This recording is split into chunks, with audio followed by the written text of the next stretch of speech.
Good morning. Okay. Oh, 'di ba yung na-post ko kahapon ng may video na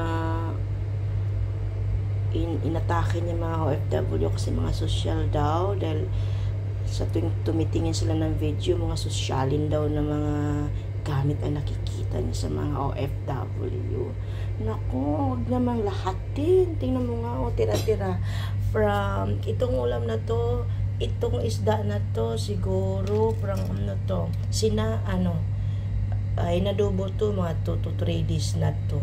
Oh, itong fish na to, galing to sa Marina yata to, hindi sa Jumeirah pala. Oh, itong talong na to, ilang, na to, 2 araw na rin.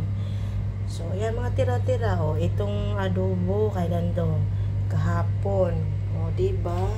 Tapos yan. Itong corn beef na to ngayon umaga. Sino sabi na sosyalin ng mga mga gamit? Diyos ko, hindi nyo lang alam. Yung ibang nagpapakasosyal.